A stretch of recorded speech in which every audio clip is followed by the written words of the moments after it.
Welcome to Talking Politics with Dotun Oladipo.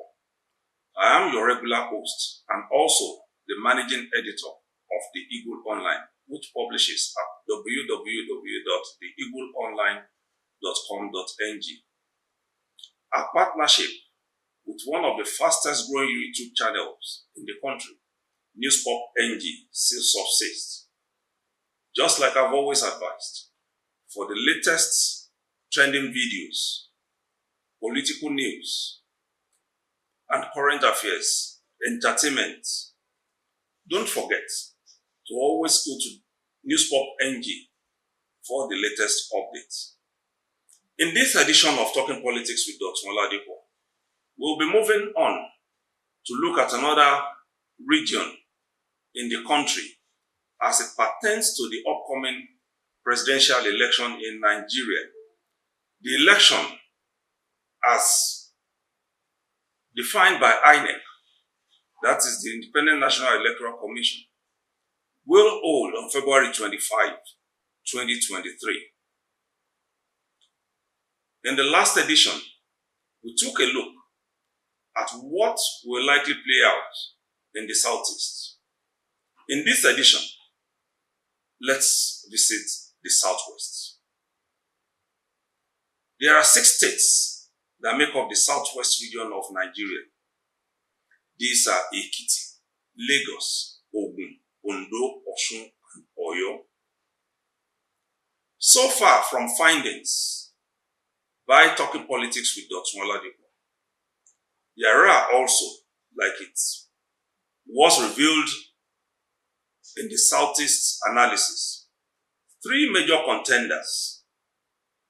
They are the candidate of the All Progressives Congress, Asiwaju Bola Ahmed Tinubu, the candidate of the People's Democratic Party, Alhaji Atiku Abubakar, and that of the Labour Party, Peter Obi. From findings and analysis and from analysts of happenings in the region, the candidate of the APC, also a former 2-term governor of Lagos State, appears to have the edge and is regarded as the leading candidate.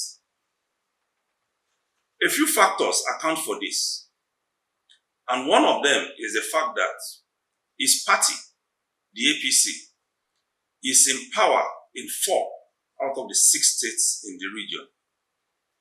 The states controlled by the APC in the Southwest are Ekiti, Lagos, Ogun, and Ondo.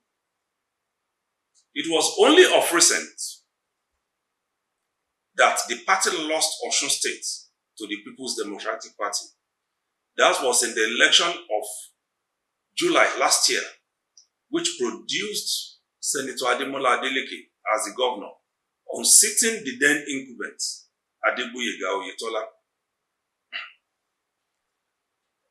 In all of this, the indication is that the APC is working very hard and strenuously too to ensure that Asiwaju Tinubu wins massively in the Southwest in the bid to ensure that whatever the shortfall of votes in other zones can be made up for by the results from the Southwest. From the number of registered voters released by the Independent National Electoral Commission just some weeks back, the Southwest accounts for 17,958,966 registered voters out of the 93.4 million that are expected to take part in this year's election. That figure is distributed as follows. Ekiti has 987,647 registered voters. Lagos, the highest in the country, has 7,060,195 registered voters. Ogun has 2,688,305 voters. Ondo has 1,991,344. Osun has registered voters numbering 1,954,800. Oyo, which is the second largest in the zone, comes in with 3,276,675 voters. The candidate of the APC enjoys very huge support in most parts of the Southwest. This is more so in Lagos, where he held sway as the governor for 2 terms. Part of what he did in Lagos has been what many have considered as laying the foundation for the new Lagos, which a lot of people are seeing. The governors who have come after him have built on the foundation that he laid in his 8 years as governor. And many till today still trace their achievements, that is the governors who came after him, to him. This was because he produced all of them. That is talking about Babatunde Raji Fashola, Akinwumi Ambode, with whom he has fallen out, and then the incumbents, Babajide Sanwo-Olu. All of them are believed to have done well and are still being commended based on the mandates that Tinubu gave them. So also in the Southwest, is Tinubu credited with producing virtually all the governors that have emerged on the platform of his party. And this goes all around, except for now that the PDP is in power in Osun and Oyo states. Virtually all the governors who emerged from other states have been his products directly. He endorsed them and they won. Also in Lagos is an achievement he left behind by being the very first governor who appointed non-indigenous, especially those from the Southeast, into his government. Till today, many Southeasterners are still crediting him, and even Northerners also, because there were Northerners in his administration, for such large-heartedness, which makes it easy for him to canvass for votes from both the Northerners and Southeasterners in Lagos. However, the fact that APC is no longer in control of Oyo and Osun states will work against him in those states. Oyo, as said, accounts for the second largest registered number of voters. And the governor, Seyi Makinde, was elected on the platform of the People's Democratic Party. The governor in Osun State, also elected on the platform of the People's Democratic Party, displaced Tinubu's choice in Osun, a development that has made many to say he is not invincible after all when it comes to the game of politics. But then also, in the case of Oyo State, the incumbent is not so sure, that is the governor now, where he's going to go in this election, says analysts. And this is largely because he belongs to the group of 5 governors in the People's Democratic Party who are at loggerheads with the leadership.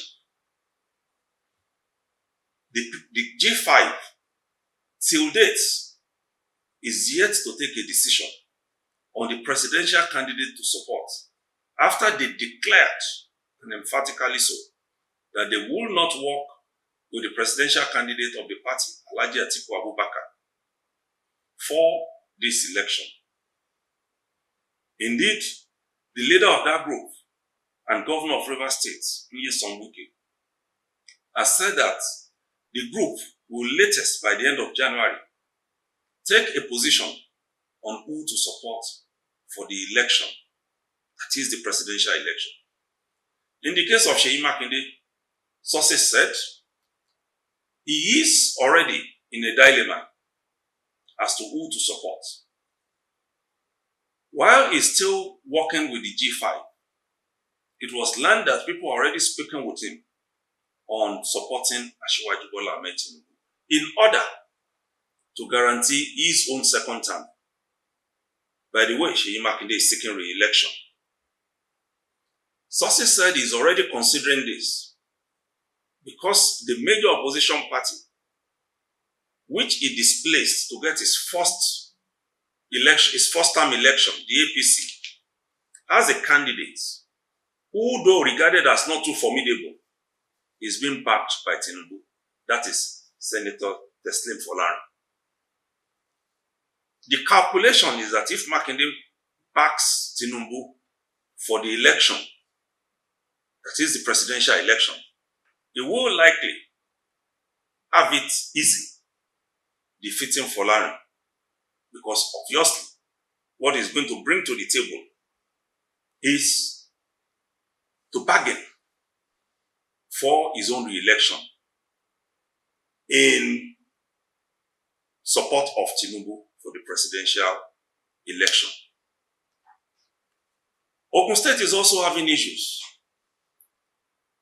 because of the two gladiators who are at war over the governorship election, which comes up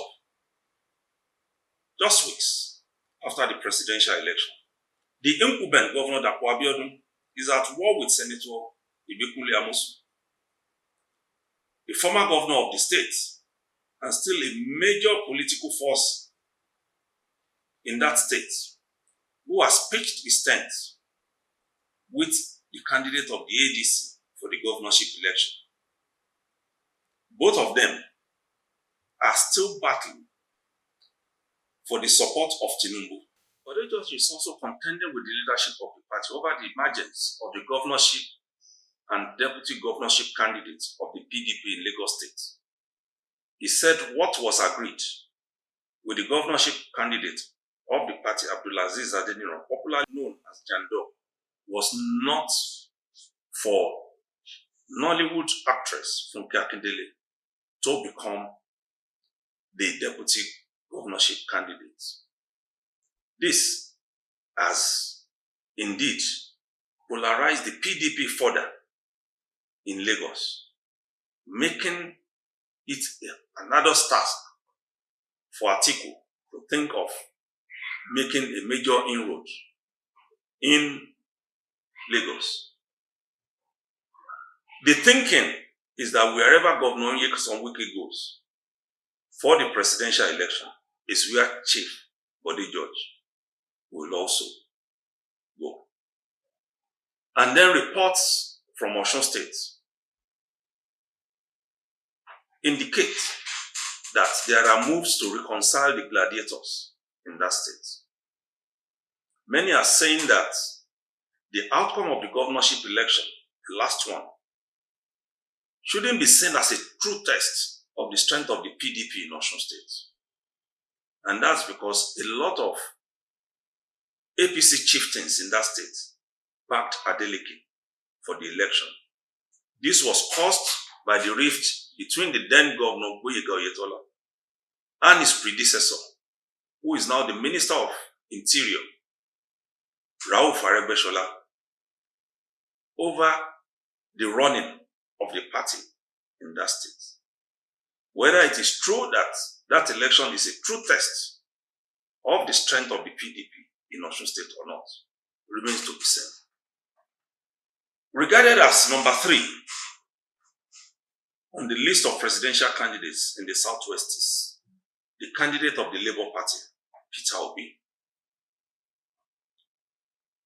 There is a general consensus that the over 7 million registered voters in Lagos State do have a chunk of people from Igbo land in it.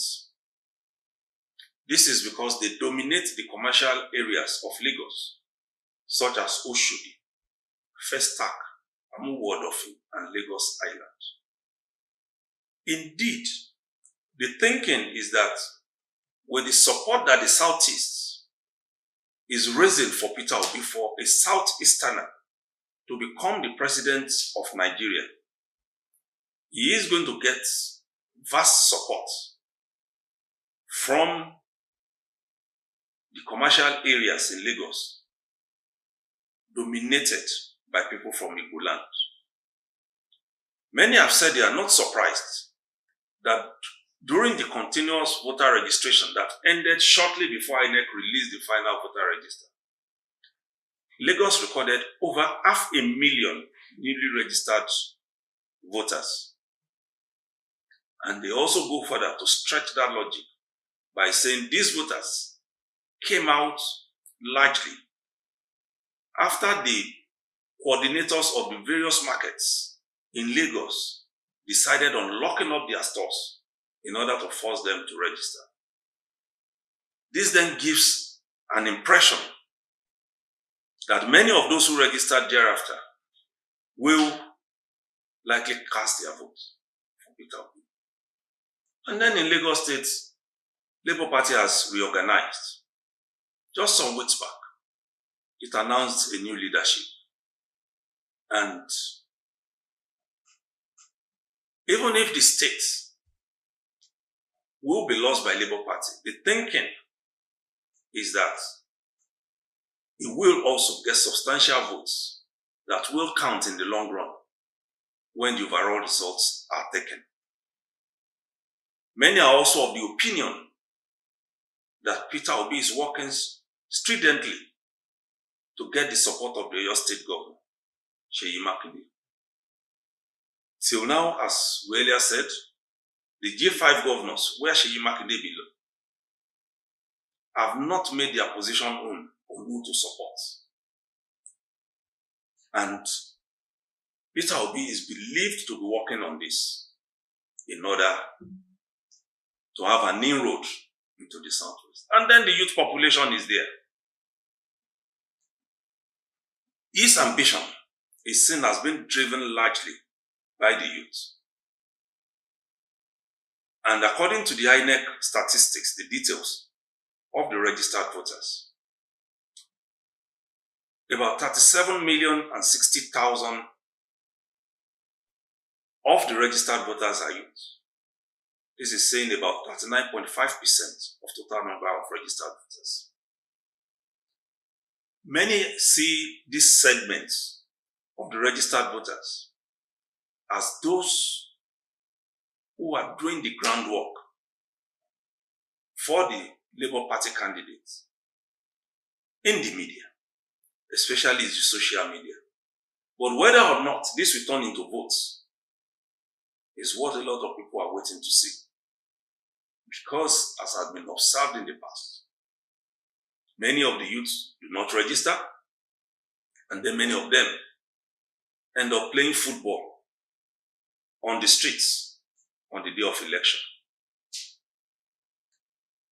However, for Peter Obi in the Southwest, his party, Labour Party, appears strange to them. This is because it is just coming up and it is just being organized. So a lot of people regard it as a party of the future. The opinion has been that if Peter Obi had succeeded in getting the ticket of the PDP to run as presidential candidate, making an inroad into the Southwest would have been easier for him, and he would have formed a formidable opposition to the APC. Many also see his chances in the Southwest as being limited by the fact that he is not generally accepted in the Southeast. They are banking on this and campaigning with it. This will be it for the Southwest. And here we stop. But don't forget that you can always contribute to this program with a 2-minute video or an email of not more than 500 words, civil in every sense of it, sent to Dotun Oladipo at theeagleonline.com.ng. Don't forget, Dotun Oladipo at theeagleonline.com.ng. And keep looking out for us on our YouTube channel, our partner, Newspop NG. Until we come your way with the analysis of another zone, I remain your regular host, Dotun Oladipo, the managing editor, The Eagle Online.